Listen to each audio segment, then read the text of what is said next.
Manchester United 2, PAOK 0. United's first win in Europe in over 12 months. Right up there to 15th in the Europa League table. Ahmad Diallo's night tonight won it, really. I'm joined by Nathan Ellington and Scotty, of course. Scotty, I'll start with you. Overall, none of us were particularly happy with that performance. We'll get into the details of that. But just in terms of Ahmad, how much of a claim has he made to be starting week in, week out for Manchester United? Well, tonight could be seen as an audition for the new manager, really, to sort of put himself forward for any of his thinking, and it couldn't have gone any better for him. I think he started and he was the brightest player, and obviously the second goal in particular, I mean, they were both great goals. The second goal in particular shown everything that I think that Ahmad Diallo's about, and it was a wonderful performance by him. We'll get into it, but yeah, I think he's at the forefront. It should have been already, as far as I'm concerned. He should have been down that wing a lot more than he actually has been. I know you said he's got 14 games under his belt in the Ten Hag season. But we all want more Ahmad. Yeah, we do. Nathan, thoughts on Ahmad in particular?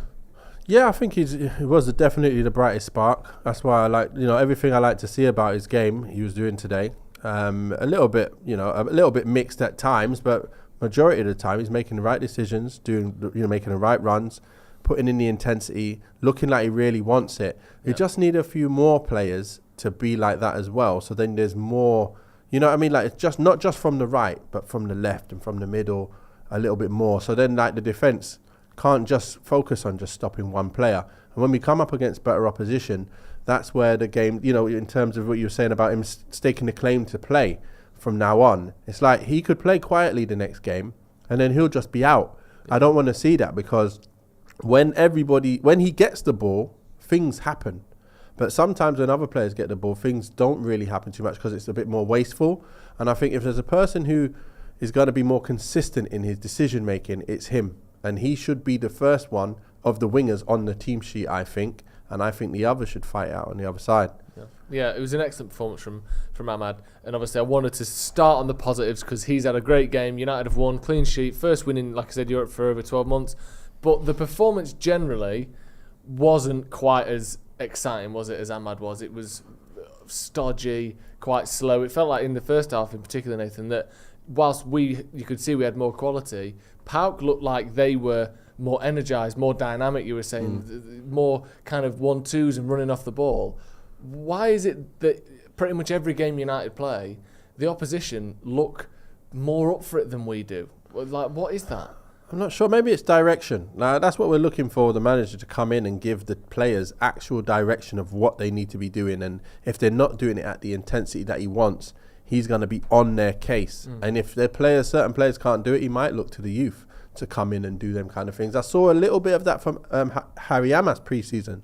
He had that little bit of something about him, and I think that's where you need more and more players like that on the field. And I think at the moment we have a bit too many players of a certain calibre, which means you can't really do it at the pace that we want to do it, where it's going to hurt teams. Because other teams are very, they're very quick.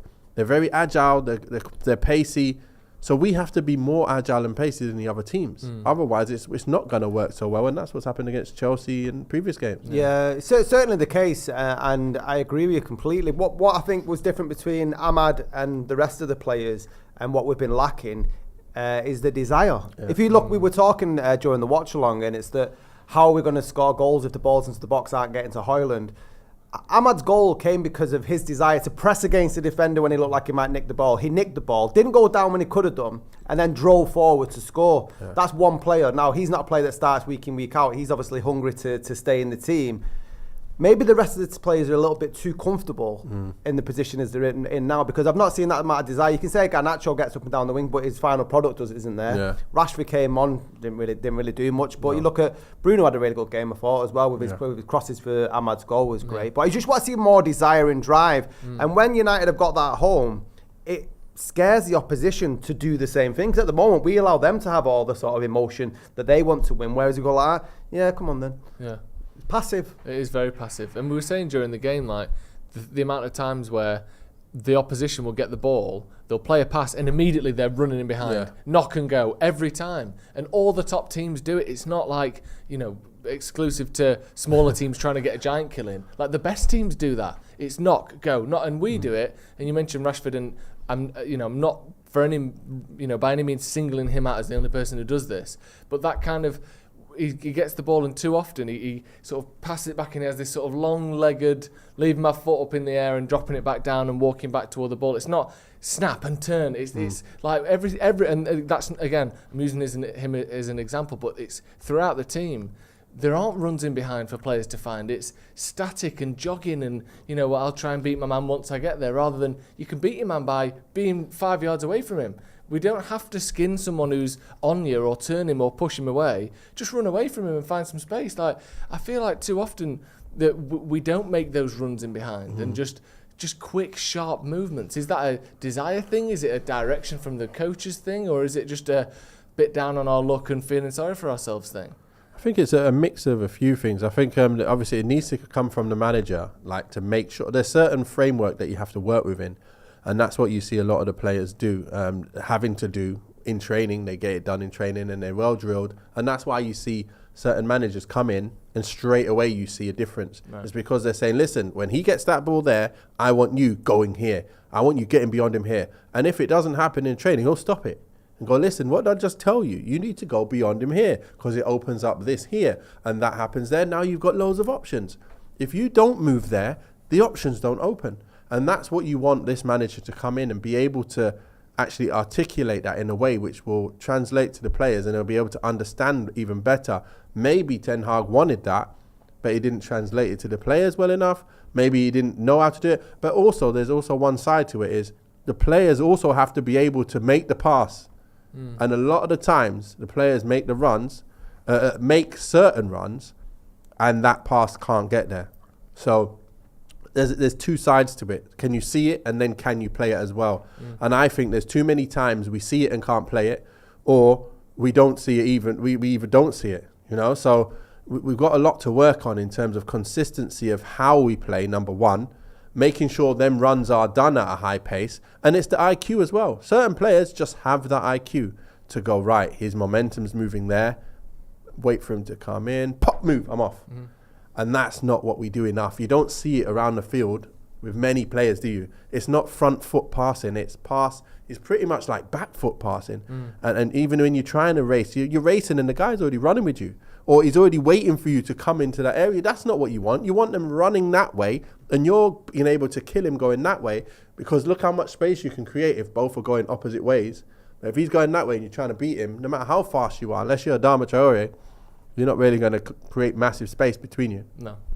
A few comments in the chat about Ahmad, obviously great performance tonight. And I mentioned in the week about how we were going through the squad and looking at who should stay and who was likely to be sold under Amarim, and Ahmad's name came up. And I said that Ahmad has been here for a long time and hasn't proven himself. Like, I think, he's been here for, this is 4th or 5th season now. And if it carries on the way it has done, which is most managers barely picking him, and when he does play, it's been up and down and, okay, but not great, then eventually he's going to, probably be sold, and maybe rightfully so. By no means do I think that he should, if he puts in great performances all the time, then he still should.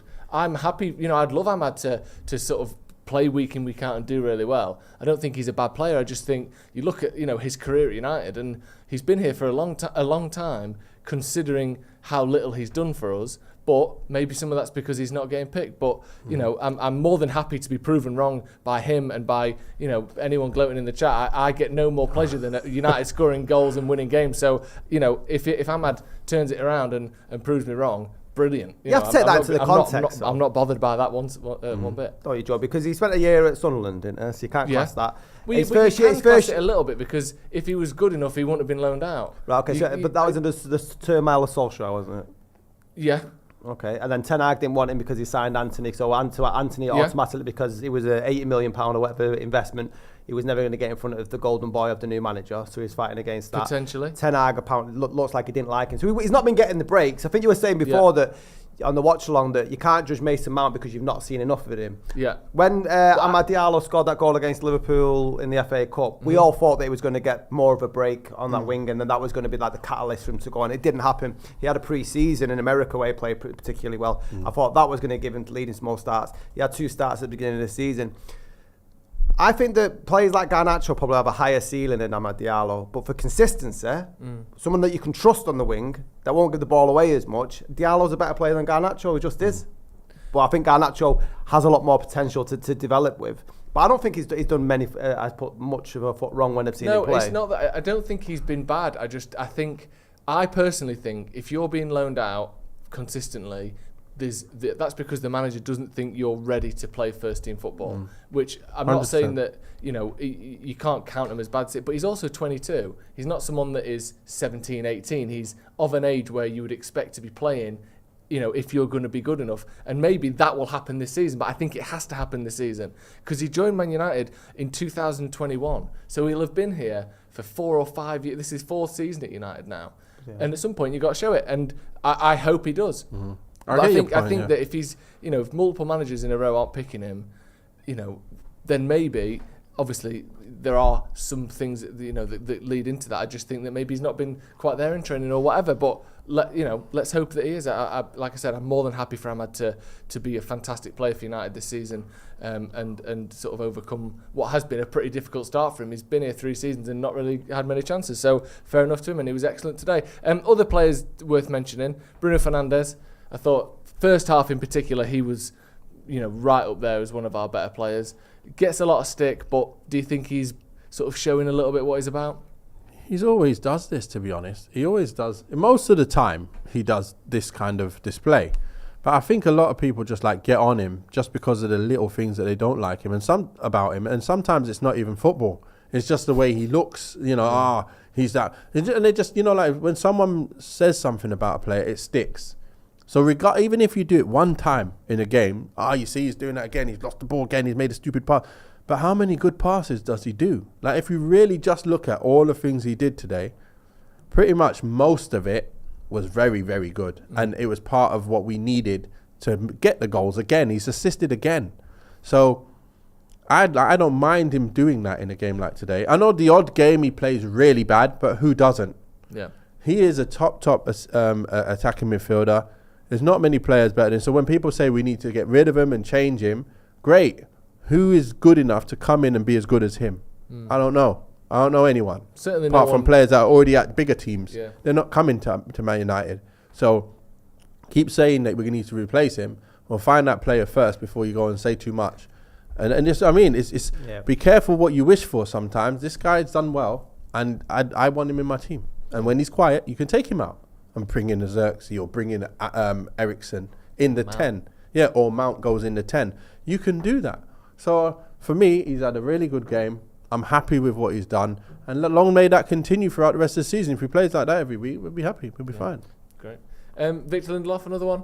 Thought he looked a little bit better today. He gets a lot of stick, but I just thought he had a good game today. Just worth mentioning. It was. I mean, when we saw the centre back pairing of Evans and Lindelof, we sort of thought, well, maybe we'll concede because we tend to concede. And obviously tonight was a must-win game. It was a solid display across the back. There was some questionable defending though. When you look at the chance that they got when we were only 1-0 up. That could have changed the fate of the game. The one where just that brilliant pass into his feet. The striker hits it anyway. Anyone, was it? Yeah. If the striker hits it left or right, then it's 1-1 in a different complete game. But we won, man. And just to touch on your mention of Bruno there, sometimes I think he's a victim of his own ability because he set the bar so high and the expectation levels of fans week in, week out want to see these amazing crosses that he did for Ahmad. The problem is because he's United's best player. If he's not performing, nobody else is picking up that baton. Yeah. No. Therefore, he gets pointed at because United are playing crap. And it's not fair, and that's a lack of ability across the whole pitch. But he's set the standard so high for himself over his duration at United, and that's why he becomes the victim of criticism. Yeah. Obviously looking, this is Van Nistelrooy's got one last game now. What is it? 2 wins, 1 draw in his 3. The performances have been good, not amazing. Has it almost been like the perfect interim spell? Because he's not been so radical a change that we're like, should we be getting rid of? I think that we can all say we need Amorim in, but Van Nistelrooy's done himself proud. You still look at him and think, you've still got that Van Nistelrooy feeling. It's not been embarrassing, but it's almost like. But we could do with some fresh ideas here, I think. Yeah, I think you know what? I really think he's probably got fresh ideas himself. But it's just because he's been with Eric, we all think that he's going to think exactly the same as Eric Ten Hag. When I don't think he does. I think he's got his own decisions. He's got his own thoughts. He's actually, obviously, he's getting a bit better tune out of the United side. And like you said, he He is looking like a manager who can just go, you know what, I'm respected for what I've done in this little period. I've got my wins with dignity. I've not lost any games where I shouldn't lose. You know, if a game's supposed to be tight, it's been tight. You know, even if they lost a Chelsea game and it was tight like that, it wouldn't be as bad as like the Tottenham game where they just run through you and like it went nothing. So he's made us what we are, if you get what I mean, like perform to the level we actually are. Like that's what we are. We've got to live with that. But like Ten Hag was actually getting us to perform less than what we are. So that's why we were so low in the league. So I think he's done really well. I hope we just get that next win as well, so he can hold his head high and go, you know what, I'm still seen as a legend here, even not as a player, as a coach as well here.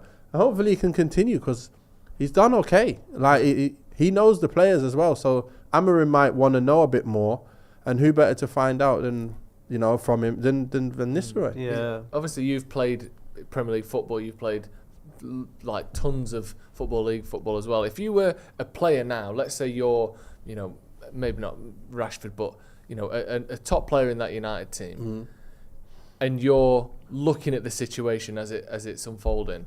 Obviously, unless there's something going on behind the scenes with Van Nistelrooy, but as it appears to be, would you want him to stay? Would you think that's a nice little link between Man United and the new guy, or are you thinking, is that a bit of a sympathy thing? Like, what would you be thinking as a player in that position?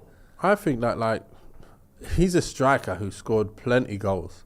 One thing our strikers need is the ability to know where to be at when the ball's in certain areas of the pitch, and how to score certain types of goals. What type of shots to take? Like, can he, I always kind of liken it to like a golf bag where you've got all of the different types of, whatever you want to call it. Clubs. Clubs, yeah. So you've got all the different clubs. Some of our players have got like a couple clubs in there. They need to have like 8 or 9 or 10 in there. Can Van Nistelrooy come in and work with the strikers? That's what happens on certain days. You go and train, right? You take the strikers today and go and work on their finishing. You know what they're all weak at. Go and work on it and give them little pointers and things that they need to do to improve. That's what I would do. Someone that good, someone that knows how to finish, as long as he knows all of this. Because some players, they're really, really good. They don't know why they're that good. They're just that good. Natural. Yeah, but some people have fought the game. Yeah. And I'd like to think Van Nistelrooy knows what the game, what to do and what to say, and he can see certain things and he can improve them a little bit in any angles. I think that would be really, really helpful. Forget about tactics, anything else. Listen, how to score goals, no one's better. Not many players better than him. So bring it on. Bring him in. Keep him in. Yeah, I agree. Lisa chimes with a super chat as well. Thank you with 2. Thank you very much. Right, that's going to be all. I mean, it's nice to sit here after a win in Europe, isn't it? It's been a very long time. An unbelievably long time. And like we said, just 3 points off the automatic places as well now in the Europa League, down at 15th, but 3 more points would take us into those automatic spots, which would be nice just to give Amorim a bit more training time to get his style and his system across, not having to play that extra round of games. So, we'll have to wait and see. But a decent little foundation that Van Nistelrooy is providing here, which is nice, just ending that sort of slump of not being able to win games. Yeah. Thanks, guys. It's been lovely to have you. Thank you, Nathan, as well, as always, for coming down. Thank you at home for joining us. We'll be back, of course, tomorrow. Jay's here with Steve with the Brew. And also, we should be hearing from Stephen Howson tonight as well, getting his thoughts on the game. Finally a win in Europe. 2-0. Manchester United will beat anyone in Europe, whether it's PAOK or Grim. That's actually it. So whether it's PAOK, we're all right. We'll see you in a bit.